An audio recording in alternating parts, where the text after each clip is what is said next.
podcast comes to you with thanks to our friends at Trafalgar Square Finance, leading independent specialists in mortgages and all types of property finance. Whether it's buy-to-let, development or bridging finance, Trafalgar Square can help you organise your funding for your next property project. Exclusively to listeners of Your Property Podcast, Trafalgar Square offer a free one-to-one consultation. So whether you are a portfolio landlord looking to raise funds on your existing portfolio, or if you're just starting out and want to find out if you are eligible for a buy-to-let mortgage, Trafalgar Square Finance can help. It's easy to book with one of their experienced consultants by simply visiting yourpropertynetwork.co.uk/finance. You can find this link in the show notes for more details. Hello and welcome to Your Property Podcast. My name is Michelle Cairns and today is the 17th of March 2022. With us we have got Mark Simpson here. Hi Mark. Hello, thank you very much for having me. Excited to be on the podcast. It's great to have you on. I know we've spoke before about what you're up to, and I'll just give people a quick overview about yourself so they get an idea. So, Mark, you are an author of the best-selling book, The Book Direct Playbook.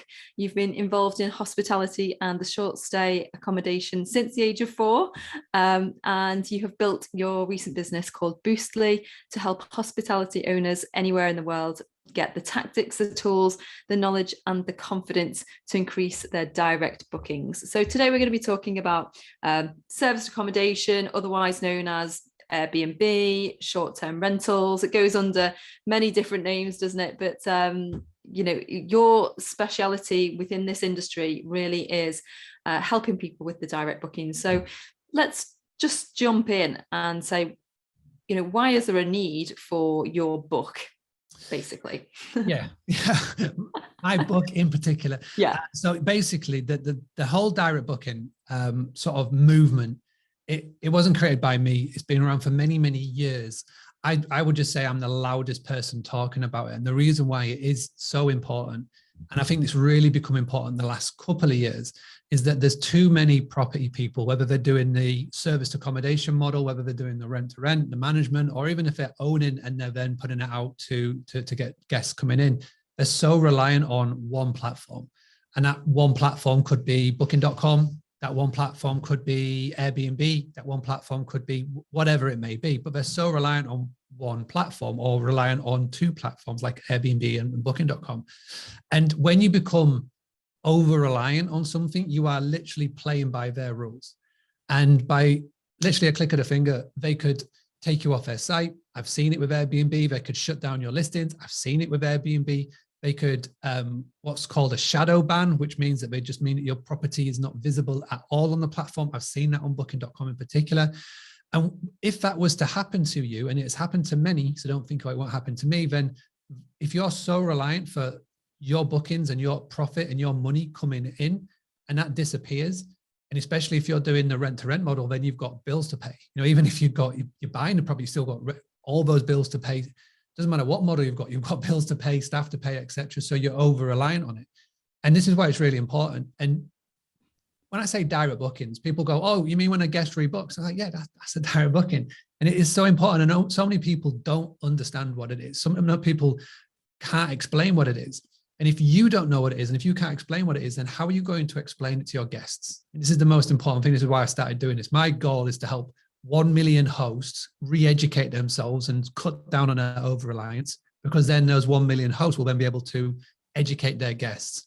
And if they have, say, on average, 1,000 guests come through, then we're really going to make a big chunk of awareness and effectiveness in this industry, because at the present moment in time, booking.com, Airbnb, the Expedia group, they look at hosts between 1 and 100 properties, and they don't think that we know how to do our own marketing. They dismiss it.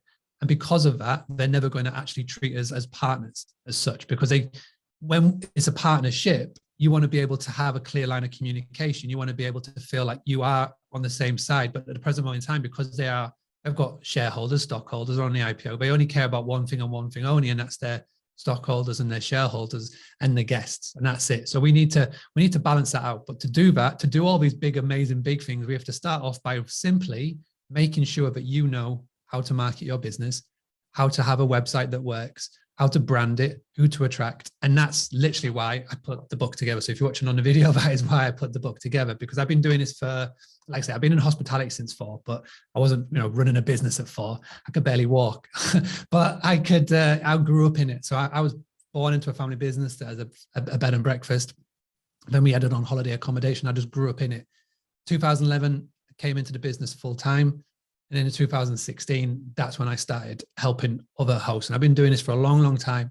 I've learned so many things along the way. I've nearly done 500 podcast episodes on the Boostly podcast. And I still get people messaging me saying, oh, what is this? Or what is that? And I'm like, it's on the YouTube. It's literally there. It's right there. And they go, oh, I can't find it. So I've got, now it's like, it's simple. Buy the book. It's literally, it's all there. So that's why I put the book together. It's more for my sanity than anything else. But at the same time, it will help everybody. And even if I can just help you cut down on your over-reliance by maybe $1,000 a month or 5% or 10% over an annual revenue, that over a year, that can build up to 4 figures, 5 figures, potentially 6 figures in profit, extra profit coming in, which is only going to benefit you, your family, and all your staff. Absolutely. So, you mentioned there about before educating your guests, and I think that's going to be a really key word there, because people are just so used to, just out of habit, just going to booking.com or going to Airbnb. And I suppose, what you're talking about in your book is actually interrupting that, so that I suppose, if a guest comes, they stay with you and you give them the option to book direct, come back to you. That's one thing. But if they've not heard of you before, then you essentially have to interrupt their normal habits of going directly to booking.com. Yes? Yeah, definitely. Yeah. So there's 3 ways to do it. And there's also a context, is that if you've got somebody coming to stay with you, so our family business was in Scarborough. So if we've got a future potential guest, an FPG, as I like to call them, so we've got a future potential guest who's coming to Scarborough, who's never been to Scarborough before, doesn't know anybody in Scarborough, hasn't got a point of context.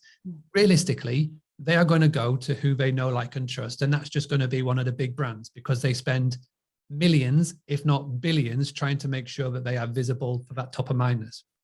So you're going to have to suck up the OTA booking there. But my thing is that if a guest ever rebooks with you and they book via the same OTA, is 100% your fault. Right, okay. And I had a chat with booking.com, and from the work that I do and from the shows and the events that I get to speak at, I'm obviously going to bump past with them. And, I get to know, there's a lot of really nice people working there. And I got chatting to them about this. And every single one of them said to me, yeah, I totally get it.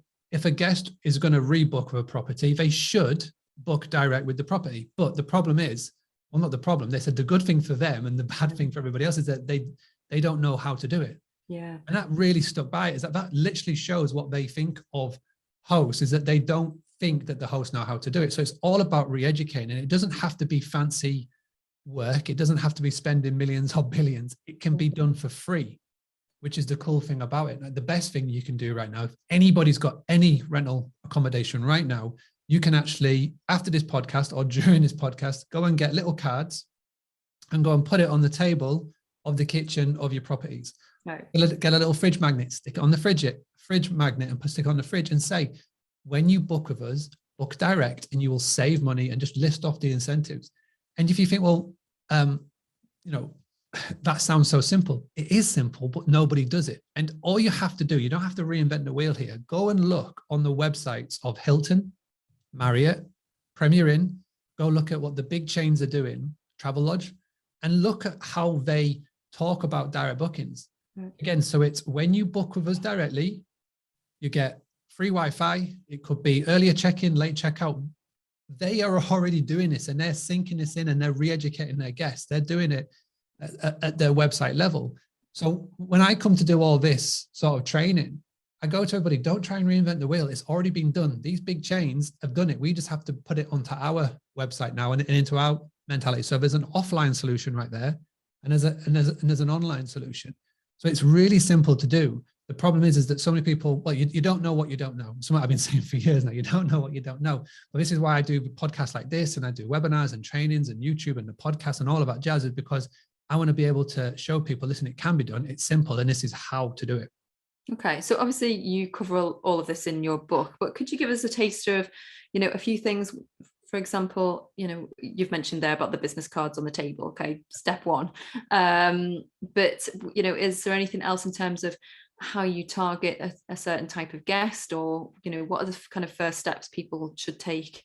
Yeah, I mean, 2022, we're recording this obviously 17th of March 2022. It's very much a different business than what it was in 2019. True. 2019, you could just whack up a couple of pictures on Airbnb and be fine. Coming in 2022, and over the last couple of years, so many more people have been introduced to this short-term rental game, and there's so many more people in it. Airbnb are calling out for millions of more because the popularity hasn't just come in from people who are looking for another investment option or looking to get into this as a business or their career. Guests are getting into it as well. So the people that normally would go stay in a big hotel, in a city apartment or whatever like that, they're now into short stays because it's different. People who used to go on their cruises aren't doing the cruise for whatever reason. So now they've come into this industry, and the taster is there and it's not going away. The 2022 trend is that the amount of people that had a staycation last year, it's going to be on a similar-ish level to this year. Even though they want to be able to get on a plane and have a bit of sun, they still want to have that staycation as well. These new little 4 to 5 week, every 4 to 5 week, they'll have a little mini break is a thing, especially with more people working from home, not having to be in an office. They can work literally anywhere. So the new trend is called workations.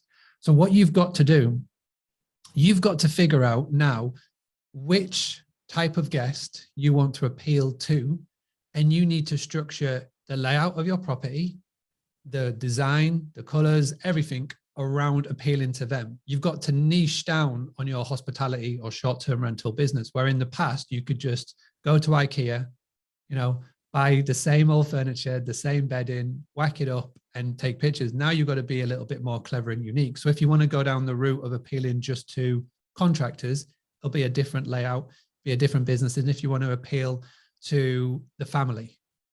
So you pick a niche and really stick to it, and don't try and appeal to everybody, try and appeal to the few. And I guarantee there's going to be some people scratching their head going, well, that doesn't make sense. Those that pick a niche and stick to it will win hands down, because you've only got a limited amount of availability. You're not an Etsy. You're not an Amazon shop with unlimited stock. If you've only got one property, you've only got 365 nights you need to fill in a year. And even if you fill 365 nights, your cleaning staff are going to be shouting at you because, you've literally making them work all the time. But what I'm getting at here is you've only got 52 weeks to sell. That's only 52 potential week bookings that you can sell. So you've got a limited amount of availability. So really narrow down on who you're trying to speak to, stick to it. And then once you know who you're speaking to, everything becomes easier. So the pictures that you show, the pictures that you take, the words that you use, the copy that you use, the emails that you send, the Facebook posts that you do, the Instagram posts that you do, just makes life so much easier when you know who you're speaking to. And yeah, I mean, that if you're the first time you've ever heard the word custom avatar, you may be listening or watching this going, what is this guy talking about? I promise you, if you pick up this, it'll make so much sense, because I go into a bit more detail. Yeah. So, I love the workations. Yeah, workation. Workation. I like the idea of that, because obviously I work from home. So I like the idea of that. And I've thought about it myself, going off for, taking the family for a couple of weeks at a time.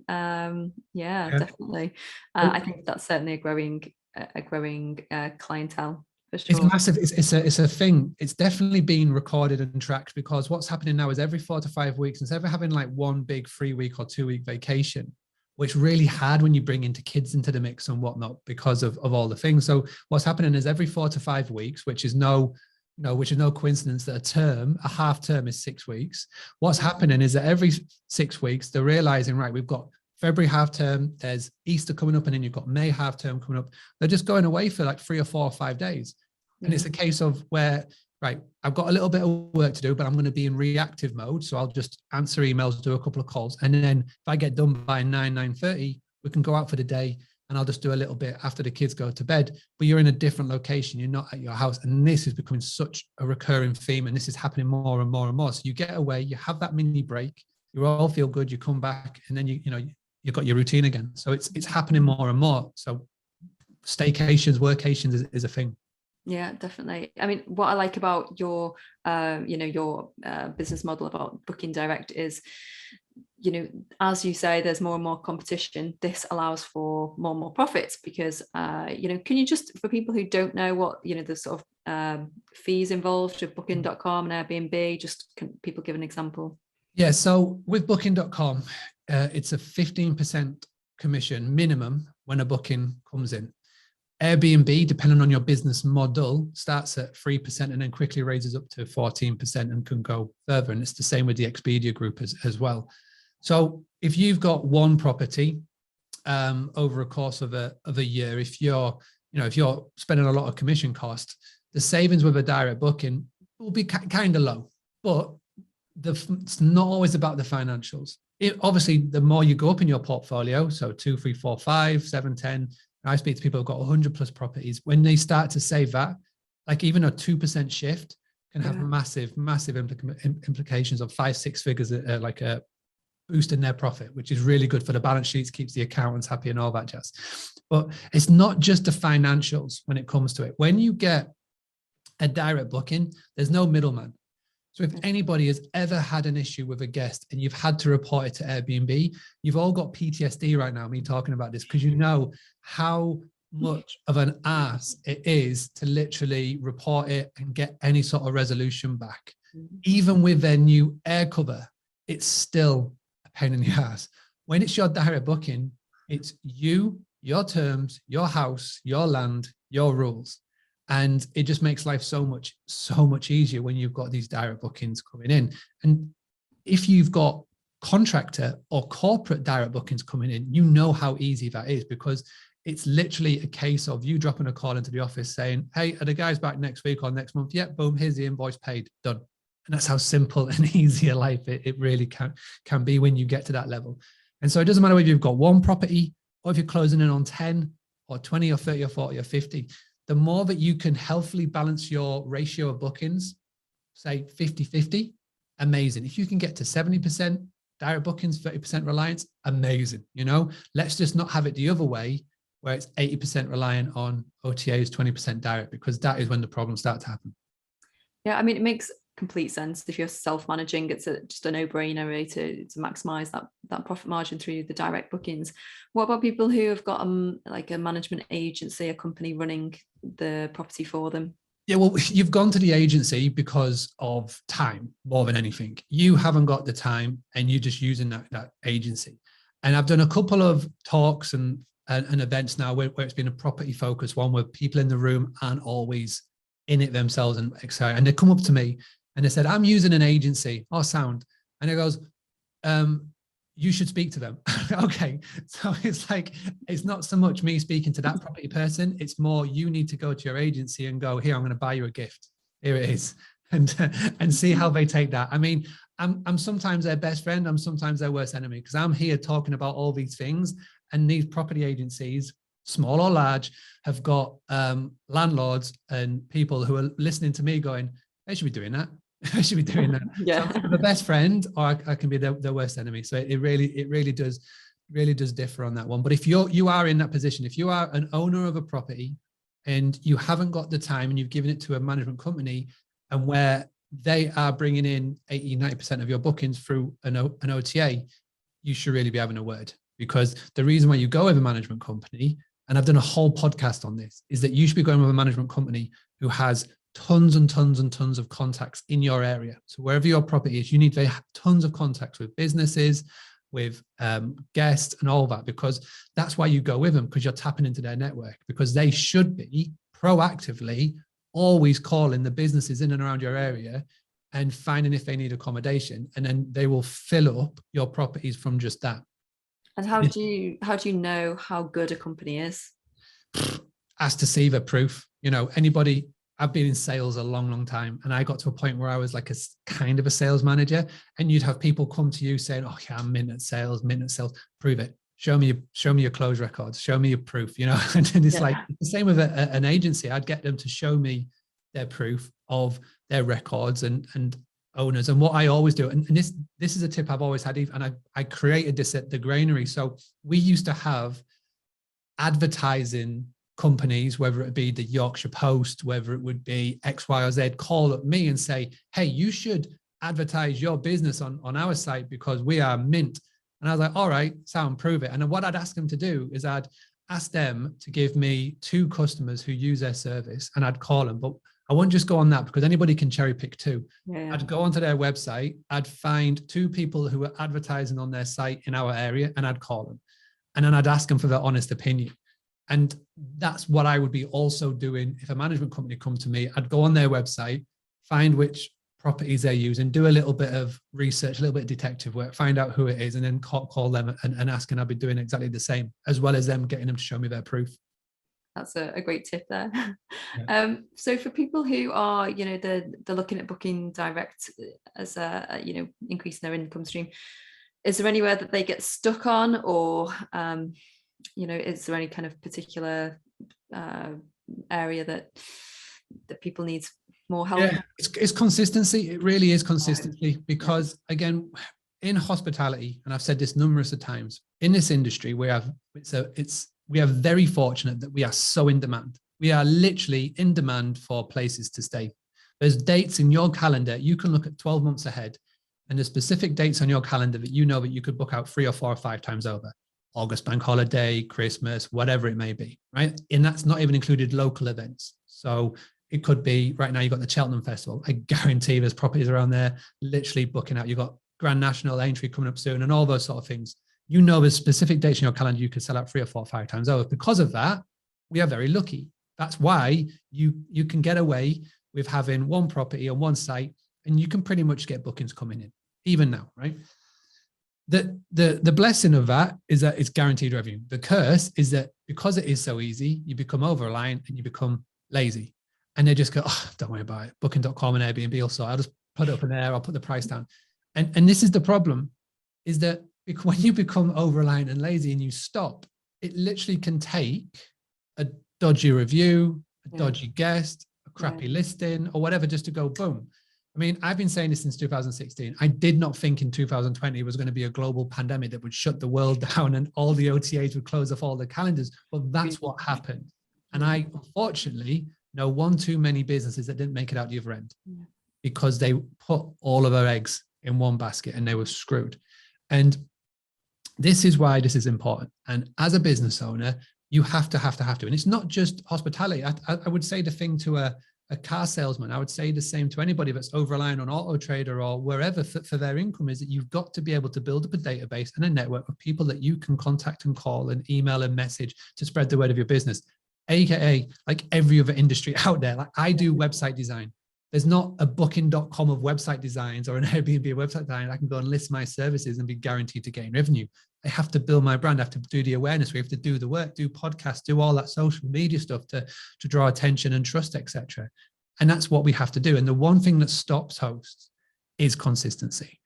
And if you do daily consistent actions, then you will get the benefits of it. The problem is that people don't, and they make up all the excuses in the world.